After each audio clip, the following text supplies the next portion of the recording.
Hello, WonderCon 2020, and welcome to Keeping It Kinetic, a roundtable conversation about the symbiotic relationship between martial arts, stunt work, dance, and animation. I'm your host, Ryan Nichols, a freelance writer and lifelong student of movement, and today we are safer at home, but still able to share in the collaborative spirit that makes all of our jobs possible. I have the amazing privilege of getting to introduce each of our panelists. Folks, when I say your name, why don't you just let us know where you're joining us from? This DreamWorks storyboard artist has an ease and clarity to his work that matches his everyday vibe in conversation. He's a kind and understanding fella. Ladies and gentlemen, let me introduce Tong Bui. Hey guys, coming from Montrose, California. Our next guest has performed so many stunts for Marvel and DC projects, he could be the focus of his own crossover. May I present Gary Peebles. Everybody from Atlanta, Georgia. Breakdancer and stunt performer extraordinaire, she works with some of the biggest names in Hollywood, but you can still catch her at conventions breakdancing as Deadpool. I am happy to introduce Lee Chelsey. Hi guys, Lee Chelsey, and I am in Redondo Beach, California. Storyboard artist turned director and producer, this insanely talented father of four suckered me into moving to LA. So if any of you regret knowing me, you can blame my friend and mentor, Chris Copeland. Yep, that was me. Chris Copeland, what's up, guys? Burbank, California. Actor, stunt performer, director, producer. This next guest wears many hats, but works hard enough to deserve a crown. Let's hear from Christian Howard. Hey guys, how you doing? Christian Howard in Hollywood, California, Los Angeles. A globe-trotting dancer and choreographer who's probably a little stir-crazy right now. I welcome Joesar Alva. Hey guys, sitting here in Studio City, Los Angeles. As lead character designer for Disney, this global artist draws almost as many smiles as he wears on a daily basis. Seriously, this guy is like always smiling. Folks, new father, Jose Zelaya. Woo! Hello everyone, I am in Burbank, California. Happy to be here. And lastly, Power Ranger brothers, who have each other's backs not only on screen, but off screen. It's too much henshin and handsome for one house to hold. I'm not sorry, Yoshi and Peter Sudarso. Hey guys, what's up? We are in Los Angeles, California. So that's everyone. So we'll get started. Tonight, I'm gonna ask each of our panelists an individual question before we transition into a roundtable conversation that's gonna be a little bit looser. So Christian, we will start with you, sir. Ken and Ryu represent two different paths of martial arts study. Ryu focuses on the way of discipline, where you practice what your master teaches you to the point of perfection, whereas Ken follows a way of innovation, and in that you take that foundation to create something new.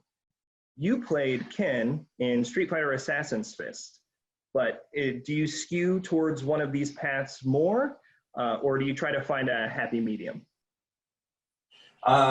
Yeah, so I find for me, playing Ken, I had a natural affinity to that character, and the innovation is definitely something I strive to do in all my kinds of work. Like you said, I end up wearing a lot of hats because there's just, to get the vision that you want, I find if you can show people what you mean, that kind of helps them understand what you're seeing in your head. So yeah, for Ken, for instance, trying to utilize all the moves from the game, but to make it something that is still realistic enough that people aren't just like, oh, it's just a video game, but actually have some emotional content in there. I definitely find innovating the different styles that we used, and even like with the filmmaking that we used for Assassin's Fist, for those who've seen it, it's like very much an ode to like Japanese cinema. We try to keep it very traditional because it's all set in Japan, and it's this origin story of these guys training to become something more. And the follow-up that we did to that, Resurrection, was a much more sort of modern take. It was almost like then the modern world Fast and Furious style of filmmaking. So we're using different techniques depending on what the story calls for. And yeah, I found that definitely developing different ideas and working for innovation helped me personally connect with the character and make something that was something I was very passionate about. That's fantastic. So Jose, I'm going to come to you, sir. Many of the Disney programs that you've designed for over the last 2 decades are very positive and happy. How do you create the mindset to create that work when it's not how you're feeling? Oh, good question. Wow, good question. You know what? I have to watch movies. I look a lot of books with pictures. I hang around with people that are energetic and positive. But when I'm really like, on a blank canvas, what I do is I go out into the world and I get inspiration from life. A lot of the characters that I've designed over the years are from actual people, right? And in a capture, I get a little bit of who, let's say I find somebody who has a cool hairstyle and it has like the right personality. You can see people's personality in the way they move, like in a gesture. So I look onto that person for inspiration, whether it's a bad guy or a good guy.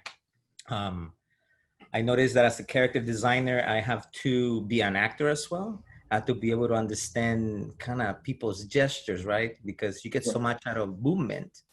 You know, they say 90% of conversation is gesture and 10% is what you say, right? So I do find a lot of inspiration from people's differences, because it's what makes our stories, the stories that we make. We design characters that are likable and relatable, right? Which is very important. So then to have then communication happen, which is educational, entertaining, and whatnot. But yeah, I find it from people. You know, I love. That's great. So Peter, we're going to move on to you, sir.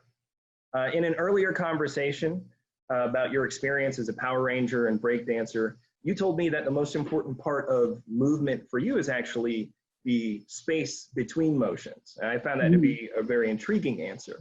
Could you elaborate?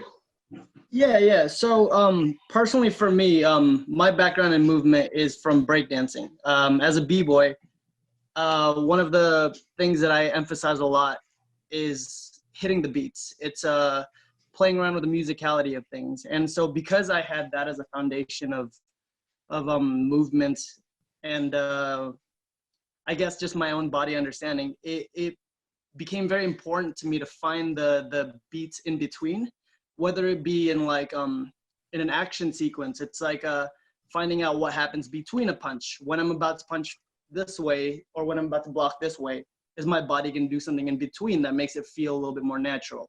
Or is it like when I'm doing a dance, what does my body want to do between the moves? And sometimes it just comes to just letting my body do what it wants to do to see where it would go. You know, it's just kind of like, shoot, I have one move here, I have another move here.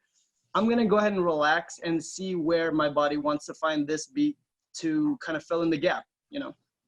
And by doing that, I find that I find a lot of really strange moves. First of all, like sometimes you'll get like really weird movements that are just like, oh, that did not work. But because you get to do something like that, you get to try out a bunch of things that would never work for most people. And you end up finding some really cool, I guess, transitions to moves by just letting yourselves fill in the gap, you know? That's fantastic. Chris, sir, you've been a champion for diversity and inclusion throughout your entire career. How does that drive manifest during action scenes that you direct? Having as many people get beat up as possible. Equal opportunity is what it is. That's all it's about. It's inclusion across the board. No, I think the reason that diversity to me is valuable is because it's variety, right? And when we're talking about story, when we're talking about action, when we're talking about comedy, when we're talking about anything, we're not reinventing much. You know what I mean? Like you can only reinvent so much. But what we do have that sort of, I think, keeps audiences interested is you have diverse perspectives on things.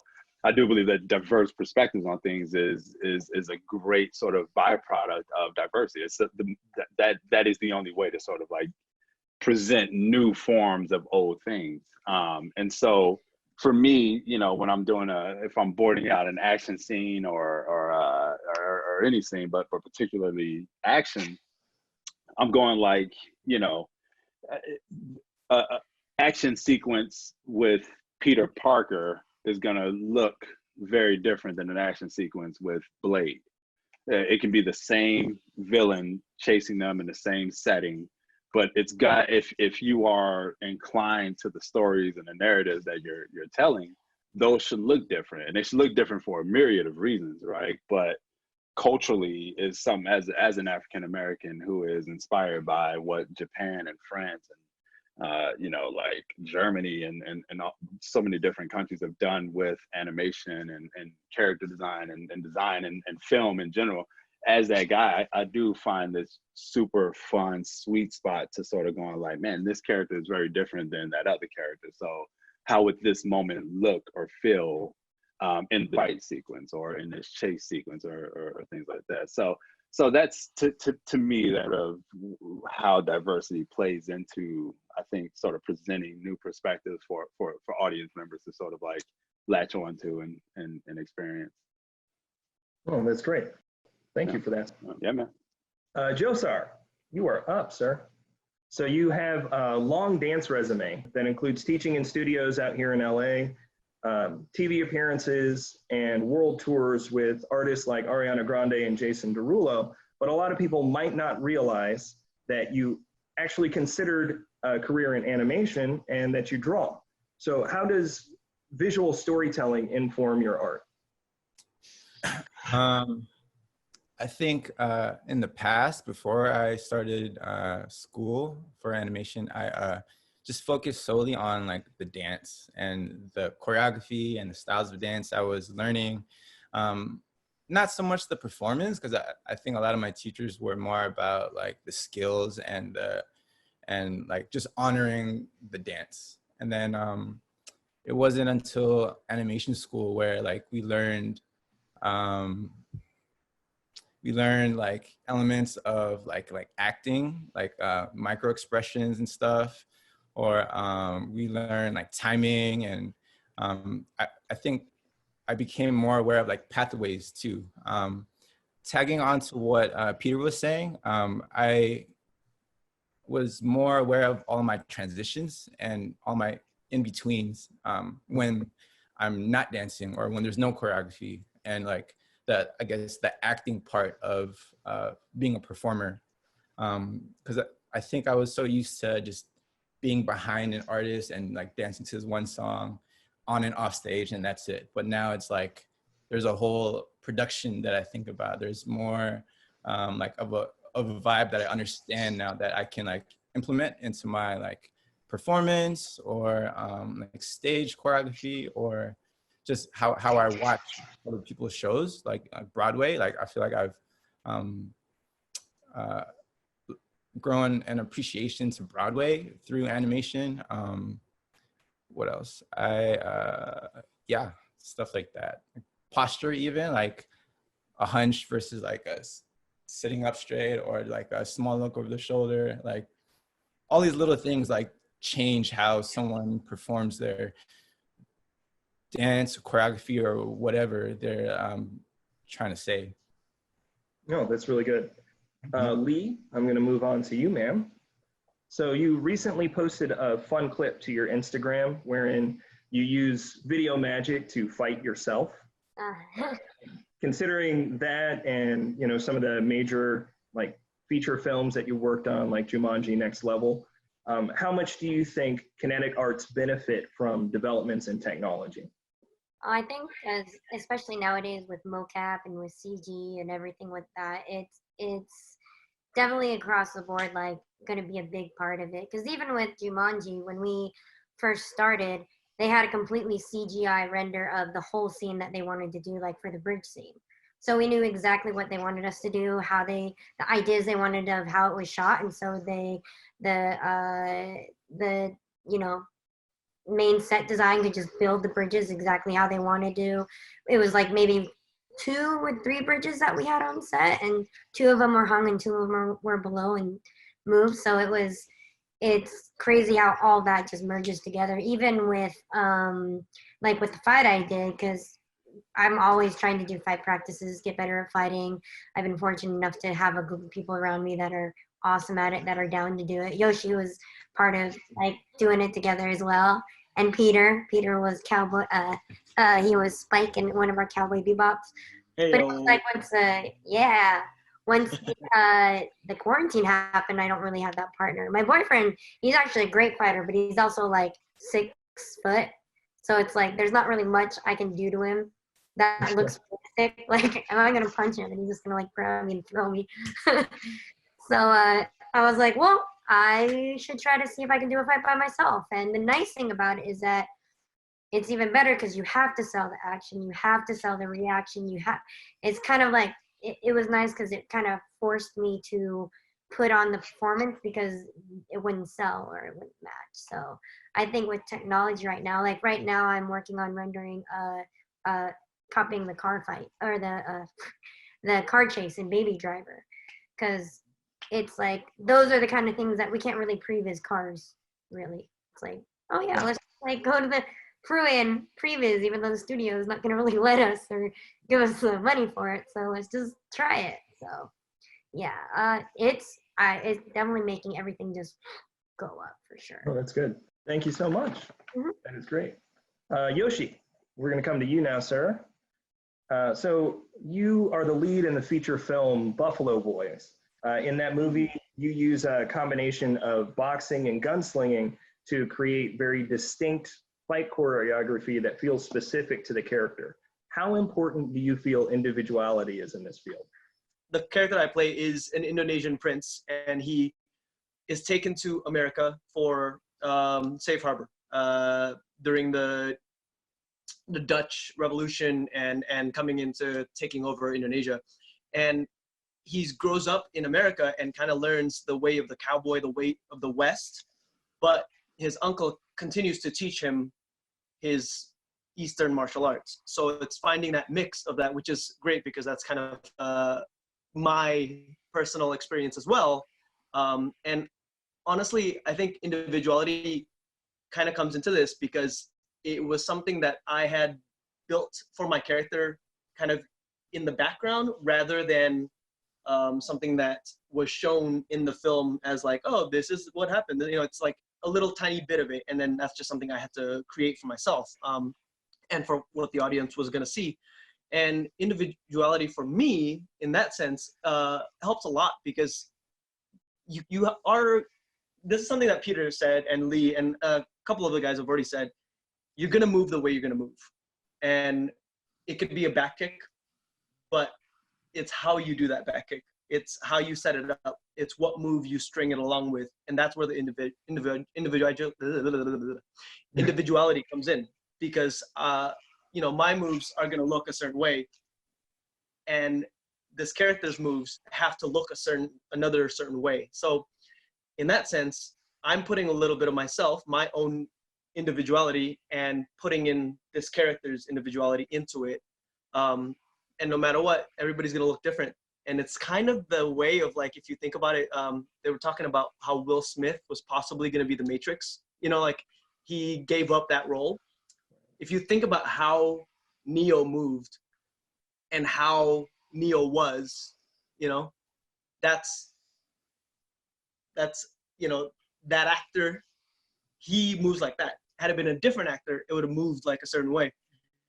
And I think it plays into the whole character that we actually end up seeing on screen. And it's super important to kind of create those different types of movements, you know? Yeah, that's fantastic. Thank you, sir. Mm-hmm. Gary, you've been patient. We're going to move to you, sir. So despite having the genetic makeup of a football player, you've built a career as an acrobatic and flexible martial artist in film and television. So how much of your persistence is a daily decision versus how much of it is forced habit? I would say that a lot of it is about 50% of both, because I've been doing it for so long that if I don't do it, it feels weird. But a lot of it also has to do with persistence for the sake of complacency. because if I get complacent with what it is that I can do, then I will end up not training or not doing what it is that I'm supposed to do. And with my genetic makeup, it's really easy to get to a point where if I don't train, that I have to not necessarily start at square one, because muscle memory is a beautiful thing, but I also have to go back and like do so much stuff, because it's been a very long road of training different type of muscle fibers for me. I mean, my kung fu I started taking kung fu in '86 in Chinatown, DC, and my teacher, he was very meticulous about making me do more, because he knew that I was going to get bigger. And whereas a lot of my kung fu brothers and sisters weren't, and they were always faster than me, they were always more acrobatic than me. So for a long time, I didn't think that he liked me. I didn't think that he liked me at all. So I was always trying to win his approval. And then, of course, when I got older, he was like, I had to do all that stuff so you could be able to compete with them. I was like, you could have just told me. He was like, you wouldn't have understood. You would have tried to bargain with me, and you would have won. I'm like, oh. So a lot of it is persistence, and a lot of it is habit, but those two are kind of one and the same. Just like everybody else was saying, all of these movements are important, and just like Peter was saying, it's about those movements in between. And because we've been moving for so long, there's a thing that I always say for anybody that's going to be playing in any kind of like or even in those videos like with Christian and Lee being Deadpool, or Yoshi and Peter being Power Rangers, there's a level of cheese that you have to embrace in order to portray those characters. And not everybody has that cheese. And when I say cheese, it's those little things that you saw in cartoons that made that character great, those little things in between that made that character great. So you literally have to train your body to embrace that cheese, because if you've ever seen anybody play a superhero and they didn't have that little bit of cheese, no, the hero wasn't believable. Yeah, that makes sense. Tong, are you still alive, sir? I'll get back to you on that. So you storyboarded a fight sequence with Black Panther and White Wolf against Killmonger in an episode of Black Panther's Quest. How much does your martial arts background inform your process for a scene like that? Quite a bit.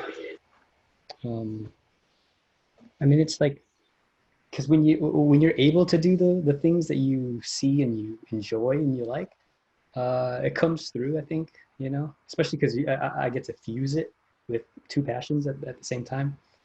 And understanding in that dimension where, I don't know, because you're able to do it, it informs a lot of kind of the visual decisions, especially with the angles. If you want a specific angle, it's one thing to draw it in like a profile, like a wide view, but it's another thing when the camera's supposed to be at a certain spot, And so I think when you kind of feel it and you can feel yourself doing it, it gives a whole different dimension to the end result. I mean, if you look at, especially Last Airbender, they had the animation crew learn Kung Fu, right? And I think it shows and it comes through when you're able to do those kinds of things. But yeah, quite a bit. It influences a lot of decision making, cuts it down quite a bit. That's fantastic. Thank you very much.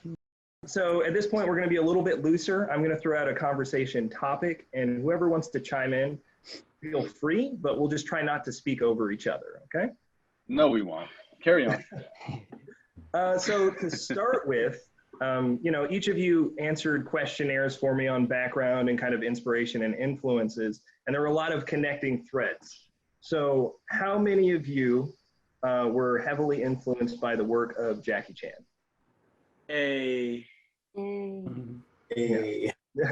All of us. But I'm not a martial artist, but you can't look at Jackie Chan anything and not be inspired in some way. Yeah. Period. That's just reality. So I agree. yeah. This Yeah, is so- yeah, we go were ahead. doing just breaking, like, because I started out breakdancing as well, like being girling. I was a powerhead, but the one biggest thing is like all the b-boys, we would take stuff that he would do even in fights and put it in our sets, and we would battle with it because some of the stuff he was doing was stuff that, I mean, I heard that he had a b-boy on Jackie's stunt team.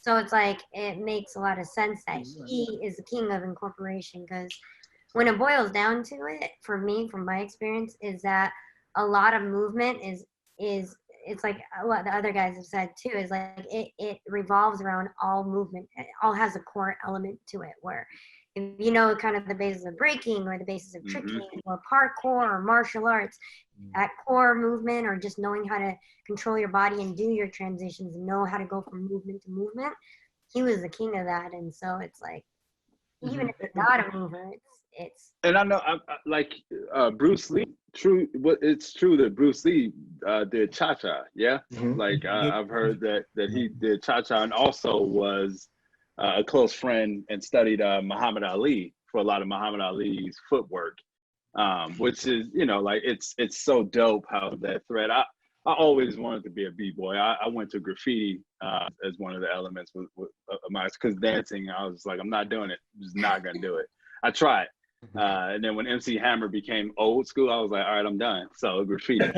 But but in terms of martial arts, it's always Jackie Chan. Now I think Tong could probably speak to this. Like Jackie Chan, when you talk about progressive, you know, that dude and what he did with a fight sequence, right? Like, because you can watch a fight sequence, but to watch a fight sequence of an individual who clearly was a master in various forms of martial arts, but also was a master in body physical comedy. Like you can't, those sorts of elements, man, you can't predict. You can't just write that up and go like, I'll do that. Like those are elements of progression that takes a fight sequence that we've seen so many of and makes it interesting in a brand new way every single time he did a scene. So like that dude, to say he's an icon is folly. Like that dude is on the pantheon of sort of film progression, and still now I'll watch Jackie Chan scenes and just like, that is how you take something and make the old things new every time, over and over and over. I watch Super Cop. I watch that movie so often it's almost nauseating. But it's so like, yeah, testament dude, sort of what he brings to film and cinema in that regard. Yeah, I was just watching something yesterday. I don't know, a new movie just came out on Netflix. It's by Sam Hargrave. He's OG stunt martial arts. He watched, you know, he's in like every Marvel thing. He is a fight coordinator for it. Sam Hargrave directed this movie on Netflix. It's called Extraction. If you haven't yet, go watch it. It's so good. sick. It pushes the envelope for like fights, the way you film it, and man, the story is good. Everything about it is great. The fight coordinator on there is Michael Lair, an old buddy of mine, and he absolutely killed the fights. All the previouses they did, it was like as they were fighting, you were invested in everything, and they would throw something at you, like something that just came out of nowhere, and you're like, that was such a cool, quick little gag that it just like made the fight come alive. Yeah, honestly, really great. Yeah, and like Extraction is definitely a great example of someone having like a vision and executing it close to perfect. Like I believe that's what they wanted. That's what Sam Hargrave saw in his mind, and they have the tools and the experience to make that happen the way they want it. Because you see a lot of stuff where it's like, okay, we'll fix it in post, and they haven't quite got a clear idea of like, how do we want this to look eventually, like the final product. And watching that, I was like, this is exactly how they wanted it to go. Every camera move, every hit that sells, you know, every little surprise around the corner was like, oh, you planned that out perfectly. The same with the John Wick, you know, Chad Stahelski, and like just that's how you wanted it to go. And it's great to see that, you know, like a masters of their craft really showing you, this is how I want it to be, like a Chris Nolan movie or something. I don't believe any of that is like, oh, we had to kind of fix it afterwards.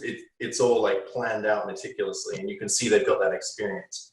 For the master of that method, David Fincher, who I pray to on a daily basis, you know, having a vision and really developing a reputation of like, yo, you don't want to work with that cat, but anyone who works with him, they enjoy it because you get on set and he's like, yeah, no, this is the vision. This is what we're doing. And so J.J. Abrams is notorious for being sort of the opposite. He loves the organic nature of finding things as you go.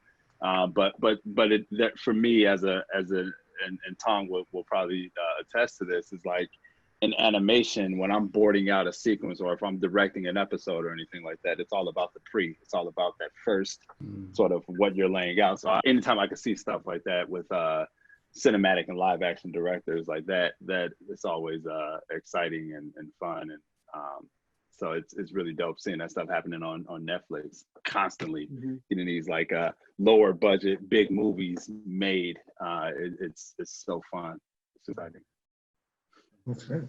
How does everybody feel as being an artist, as being somebody who moves? Like, how is this affecting you mentally and physically with the quarantine? In terms of like the quarantine and like being movers, I guess. Is that what you mean? Yeah, yeah. Dude, for me, it's the best thing ever. Up until I got this rib injury, I have been dancing and training like I think 6 to 7 hours a day. It's been nuts good. Like prior to this, I was already training a lot, but since the quarantines happened, I've had so much time to truly like focus and tweak things that it's been so good. I feel like Goku in like one of those chambers, like those Hyperbolic time chamber. Yeah, you know what I'm talking about. Yeah. That's why like I just want this like injury to go away so I can go back to doing that, because it's been honestly one of the best times for training for me.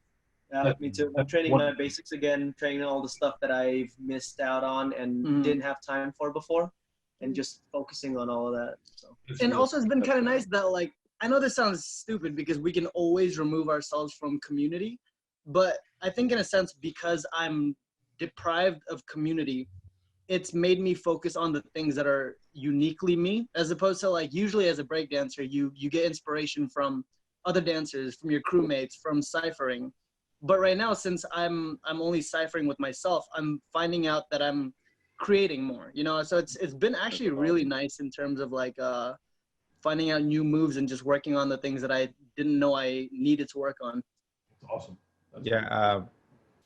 Piggybacking off that, I feel like with some of the gigs that I'm on, I'm always doing other people's choreography or other people's movement, or performing whatever entity they're trying to say.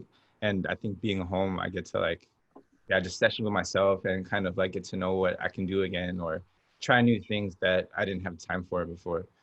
Yeah, without like judgment, you know, because sometimes like when you do it in front of other people, like if it's in bare bones, you kind of risk your baby getting smashed in the face, so to speak. It's kind of nice that like you are, but then again, this is an excuse because you can always seclude yourself during training anyways, but it's been kind of nice. It's one of the things that I've found to be very beneficial from training alone. Yeah, I don't see it as an excuse. That's pretty dope for you guys. Like the way that sounds, it sounds like it's a reality that you're put in. Whereas when you're working and your job depends on it, you have to be out. You have to go out. You have like there's exhaustion. There's mental. You know, like a lot of times. So it sounds really dope.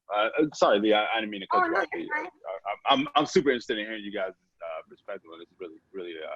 Yeah, I think for me it was kind of it was actually a bit of a roller coaster because I was training at 87 like every Monday, Wednesday, Friday, and I liked that was the first time I actually had like a regime where I would wake up early and train, and it was nice because I could have another partner that I could train with and do stuff with. So when it happened at first, I was like, oh, it's cool, I can just train by myself again. And I was doing it, but it's kind of different when you're like at the park or when, and it's kind of like I almost forgot how I used to train because when I was breaking or doing all the other stuff, I was usually by myself. It was always like music on, and once I have music, actually, I'm good. And so it actually took me a little while to be like, crap, like my momentum, it feels like I can't really get what I want done. And then I was like, well, I'm just going to go back to the basics. Work on flips, work on this, work on punches, work on the bag. I'm really fortunate that my boyfriend and that we're in a financial state that we have equipment at home that we can work out with. So it was just like, okay, well, today I'm just going to work on punches or kicks or blah, blah. And then after I got over that hump of like, oh, I should go running or like listen to music. And then after I had my music, it was like night and day. It was like, because it's probably the same for Peter. It's like, and for Jose, it's like, Sorry. Yeah, you're good. But it's like once you hear that music, your imagination and your brain just goes like, Yeah, it just goes off. Yeah. Try this, I can do this, and that was actually the biggest turning point for me as far as like being active. So I did feel for a minute of like, oh man, all right, you gotta move. This is like driving me crazy. Well, speaking of Jose, sir, how's it been for you in the quarantine environment, the apocalypse days with the new baby at home and trying to get work done?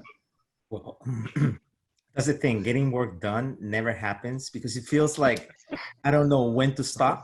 So creatively, sometimes I don't feel like drawing, and other times I'm like, I got it. I know how I'm gonna design this character to where it's gonna be super appealing, and I jump on it. I work like in the middle of the night. I'm a night owl. It's where I gather all my information.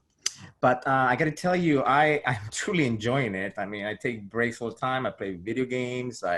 Like you guys were saying, reference is very important. And thank God for technology, because now we can, Google is my best friend. And what's happened now, I feel like is in my crew and our crew and us as people is bringing us closer together now, because the meetings that we have now are Zoom meetings. And Disney has given us technology where like we can draw all at the same time on top of the same drawing, which is, again, it feels like I'm learning again. I'm learning how to stay connected. And I do enjoy that part of it. It's like a bittersweet thing that is going on. And again, having a baby here around brings back those memories of childhood, and having this cute little thing inspires me so much. I'm glad to hear that. I'm gonna remind you right now, Jose, that NyQuil is legal. You're gonna need that advice in about a year. So keep the joy up, buddy. I'm like, keep it going. Chris, you sound like somebody. I got it. Yeah, Sam, bro, I got you. Thank for you. yourself or the kid. For yourself or the kid. It doesn't matter. Yeah. So an abrupt shift in the question. I've had conversations with each of you at different times about this, but it seems like hip hop has been kind of a growing influence in like dance, animation, stunt work, martial arts, all of those things. So has hip hop been a particularly strong influence for any of you, and what has that meant for your journey? Oh my God, bro! The movie that I'm directing, my brother and I are directing for DreamWorks. Without giving anything away and getting fired, the idea is hip hop as the force, right? So immediately already every one of you have a thought, and you're like, yo, and it comes from this place that, like, growing up in Chicago, like hip hop determined like the people that I would talk to. You know what I'm saying? Like, yo, if you're listening to garbage, I'm like, I'm not talking to you. You know what I mean? Like, I'm not. You know what I'm saying? So like, for me, in this craziness, producing on 2 shows and then directing a feature, like my hip hop is always going, and especially because it sort of influences a lot of the stuff that I'm working on with the movie in terms of the writing and designing, and just story building and everything like that. So it's constant. I mean, it's in my DNA to say it as sort of deep as I can. Like and especially in a time like this, you know what I mean? Like I put on, and a lot of the new school stuff too. You know what I mean? Like a lot of the stuff that the kids are doing nowadays, like I talk about transparency. We're seeing this evolution of hip hop right now where psychologically kids are saying things and speak from a place that we've never seen hip hop artists speak from. In the 90s, it was like, listen, I'm gonna murder you on the mic, right? Like I'm just gonna decimate you. And now in these 2000s, like a lot of it, you know, you're hearing them talk about sort of how they feel and what they're thinking and what they want to do. And to me, man, I'm just like, man, that's such a great, beautiful progression of it. It just it taps me right back into you know, the culture and the core of what I think hip hop does. It's a voice for the voiceless, and so it's everything to me to put it, you know, honestly. And hip hop itself is just a response, right? It was a response to systematic violence in the community. Yeah. And I'm totally quoting and stealing from hip hop beyond beats and rhymes. And for me, it's like hip hop is an inspirational kind of compass, and in the fact that it is a response, and it was a positive response, so big that it echoed throughout the whole planet within a decade, and then everybody had traces of hip hop, no matter what you did, you know, especially down to the way you dress or the move, like just gestures and everything became hip hop, and it was so subtle and so quick that I don't think nowadays you cannot look at pop culture and not see hip hop. I think it's virtually impossible now. Yeah, because hip hop has permeated everybody's mind at this point. You got dictators in Cambodia or was it Philippines or Cambodia trying to come up with within their campaign. They're rapping to get their campaign out. It's hilarious, but dude, hip hop is so big and undeniable at this point. I don't know how, you know. Yeah, and I feel like a lot of the way I am is definitely rooted from hip hop, because with breaking, when I started breaking is when I got introduced to graffiti and rap and all that and all the different elements of hip hop. And the one thing that when you're in that world, like we went to B-Boy Summit, which was a huge event where they had all the elements there. You had freestylers, you had MCs, you know, you had graffiti artists, you had, you know, like you'd have freestyle battles, and then you had popping and locking. And there was just something about, you could go to any city and find other b-boys or other graffiti art or like other people that do what you did, and people were like, oh yeah, no, I do this, and you could train with them or practice with them. And it was also one of those things that was a big impact on me, where it was a little bit of it was a big hater like culture in a way, but it makes you strong, because you would do something that you thought was dope, and someone would be like, yeah, but it wasn't clean. Like, you gotta, and you're like, okay, shit. So trash. It would, the level of what you would have to accomplish for them to be like, okay, that was dope. Yeah. You would either quit or you would push till you get to the next level. And that has definitely pushed me through, like, what brought me into stunts. It's helped me so much, because it's like, I got to get better. If I want this to be good, I got to make it better, not the other way around. And I think the culture really, once you're in that, or once you know about it, it's very good. And it's different now, because it felt like so much more not apart, more headbutting before than it did now. Yeah. And it's still good in its own way, you know. Yeah. I think it's evolved in a lot of ways. It's evolved in some ways. You can say that it's evolved almost into a spiritual element. You know what I mean? Like, it is this great universal language, and some really cool, even individuals who do not have a perspective on hip hop, you say hip hop around them and they begin to start finding a perspective. It's the weirdest thing that I've ever seen. So it's really dope hearing that from you guys, man. One final question before we kind of close this out. So especially now, we've already kind of started to talk about it a little bit, but how does social media influence your journey? Accessibility to seeing what is the newest thing out there. Yeah. You can see what all these people are doing, and it's kind of like a cipher. You know, you see this person, you're like, oh, I kind of want to try that, or you're watching like, oh, I got this idea to do something, you know. For me, social media, as far as work-wise, surprisingly has actually helped a lot. And not so much as like being influencer or anything, but more about like, I have other stunties that follow me or other people, and I only will post things I'm working on or things I'm doing. So like training or anything. And so it's the way of being reminded that you're around and you're doing something without like being in people's faces like, yo, will you let me work for you? You know, it's kind of like, oh, I just saw that you were like doing stuff and posting stuff and saw you were working on this. And so it's as far as social media, it's been actually a very helpful tool for me because I'm not good at hitting up coordinators and being like, hey, here's my stuff. Hey, this is what I do. Really bad. I just don't like it, but I'll do it because I know I should. But that's my around the way of doing it for me. Yeah, I think social media is super useful for me personally as a mover and as an artist in terms of networking. Not so much networking in terms of social networking, but networking in the sense of feeling like I'm never alone. Like if I am hitting a block with my foundations in dancing, I know that there are tons, not billions, but there are tons of dancers that I could look up and get inspiration from. And if I were to post some stuff online, I could get real critique, you know, as opposed to like being alone and not being able to get that type of network to help you figure out where your moves are not working, where your moves could be working, and just getting outside source of inspiration, I guess. For me, it definitely acts as a, you can have an online portfolio if you like, of showing your skill.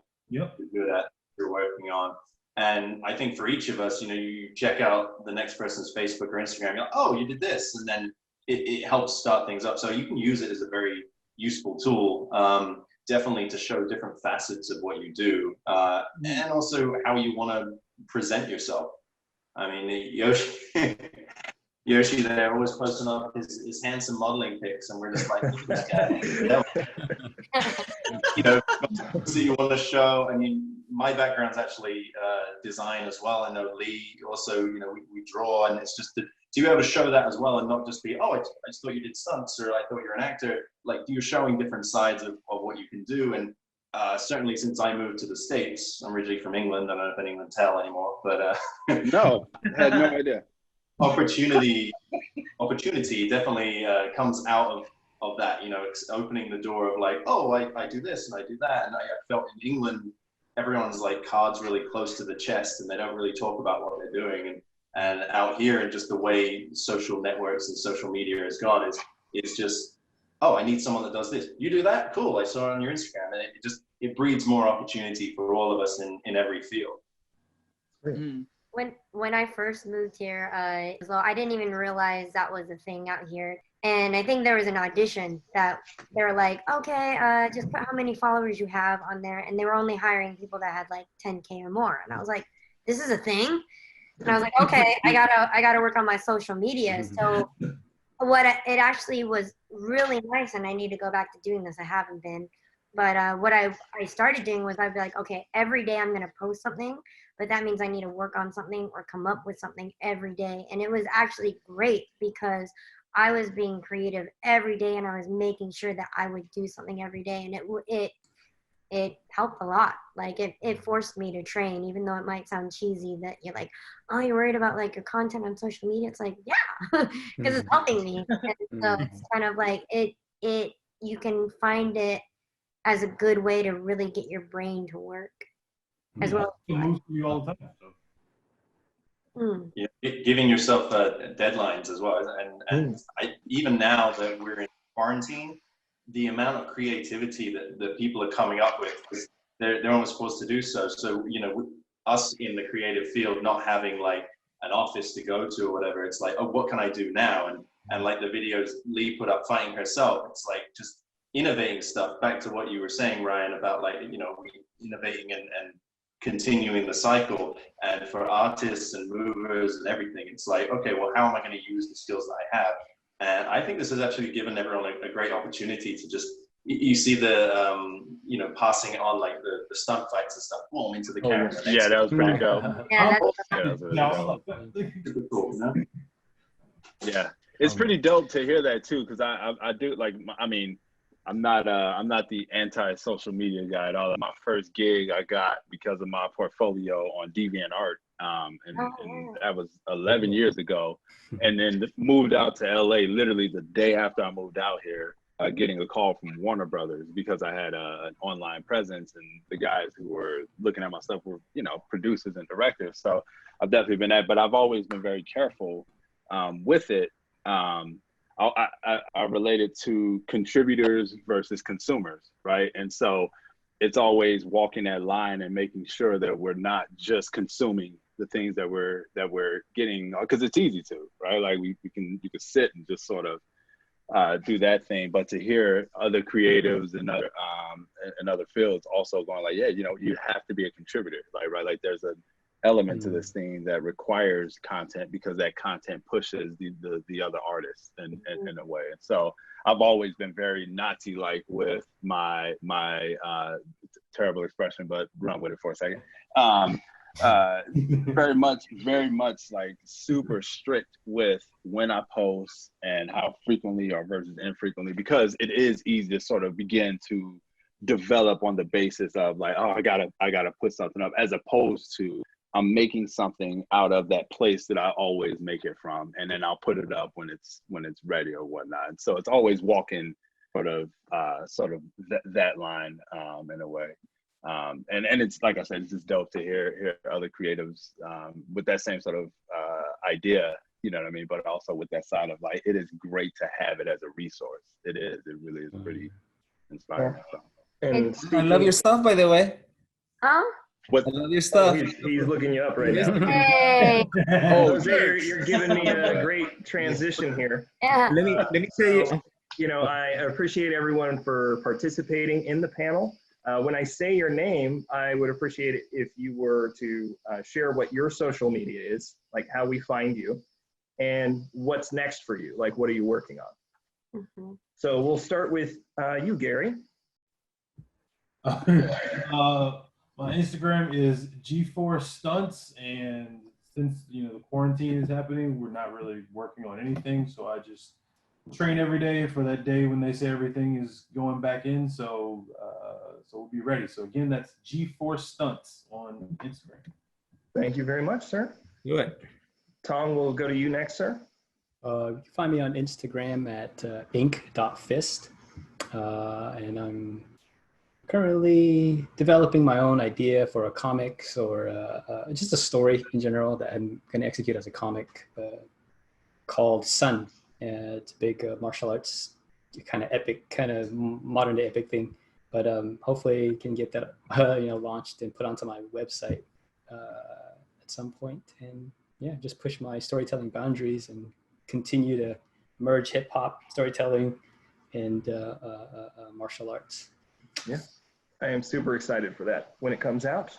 You know, I've been waiting for it, and I keep harassing you. But It's all good. Yoshi, we'll let you go next, sir. Okay. You can find me on Instagram and Twitter under @Yoshi_Sudarso. What I've been working on recently is my island on Animal Crossing. No, I'm kidding. You took my answer. But there's a movie I worked on just before the end of last year, and it should be coming on Netflix in June. It's with Jamie Foxx. It's called Power. So hopefully that comes out soon. Maybe once we're out of quarantine, but we'll see where that goes. But yeah, if you are bored and at home on Netflix right now in North America, Buffalo Boys is on. So. Awesome. Nice. Well, and we don't have excuses not to watch it because we are goldfish right now. Peter. Thanks, Ryan. You can find me on Instagram and Twitter at Peter S. Adrian. And what am I working on? I am working on myself. That is what I'm working on. That is always the best project. Thank you, sir. Joesar? I haven't really danced too much. I've been focusing more on like drawing. So I or more than dance, but kids book with one of my friends. My other homie, we're doing like a quick comic. First time doing it, we don't know what we're doing. We're just, I don't know. And then some of my friends are singers, so they asked me to do album art for them. And aside from that, I was gonna ask some of you guys later, but I'm still kind of in the movement realm of my journey. As far as like dancing choreography, I was gonna see if there was any outlets for like stunts. I think you're talking to the right people. So, yeah. Lee, ma'am. Hi. Hello. You can find me at Bgirl Miss Lee with one S. And currently I'm working on VFX and doing a lot of Blender, car, vehicle, and other effects to try to, mainly for previs, try to do that. And yeah, that's what I'm working on now, besides trying to not be like boring. That's fantastic. And sir, Chris. Chris Copeland art on Instagram. Yeah, and directing and producing at DreamWorks. Directing a movie at 2 years, I think. I think we got 2 or 3 years, probably 2 or 3. I don't know, something like that. It's all a mishmash at this point.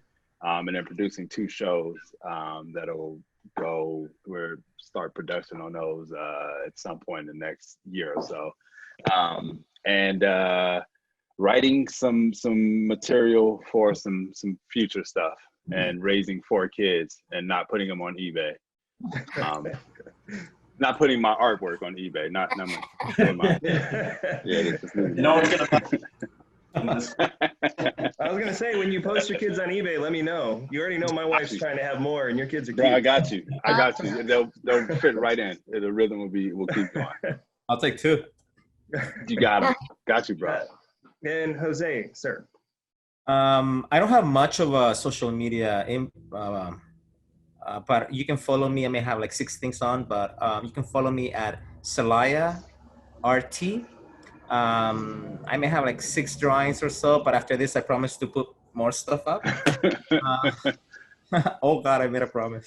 I am working on a preschool show. It's a Mickey show called Mickey and the Roadster Racers. We're also working on other Mickey Mouse content as well that I'm very excited about, and I hope that your kids can enjoy. And I'm doing a little bit of Simpsons stuff, which is one of my favorite shows ever. And yeah, I'm very blessed to work in this creative field. And if there's anything you guys ever need, please give me a text message or whatever, Instagram message or whatever. So you should talk more about that Mickey Mouse character you speak, and Simpsons. No, I don't think anyone knows what any of those things are. So you really should get your Instagram going, bro, so people can know more about these characters. They sound cool. They sound really cool. I think you might have you on to something, Jose. I'm thinking. Yeah, you can find me on IG. That's what I'm mainly on, at Christian Howard. I secured just the name. Very proud of that. Follow me content on there. Actually, at the moment, it's in the lockdown, actually giving me time to really focus on post-production for a short that I did late last year with Lee and Ryan, your lovely wife. Some amazing costumes. It's based on the Iron Fist character. We put together something that I'm really proud of, and I'm hoping to get that out as soon as possible. So now with the lockdown, it's heavy post.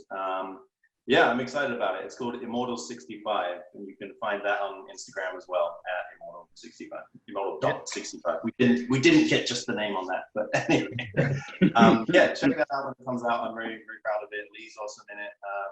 Yeah, have a look. Well, it looks great from what I saw, and you already know how much I love Iron Fist, so I was going to share it anyway, but I'll pretend like it was a favor for you. Thank you. And, Ryan, how about you?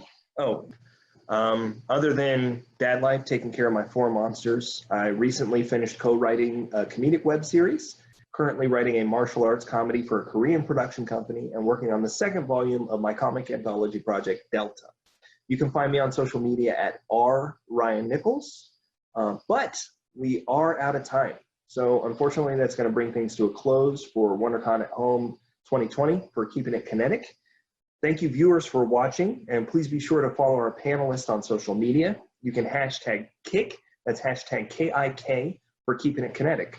Until next time, don't ask me, I'm off the clock. All right. Take it easy, guys. Bye, guys. Ryan, thank everybody. you so much.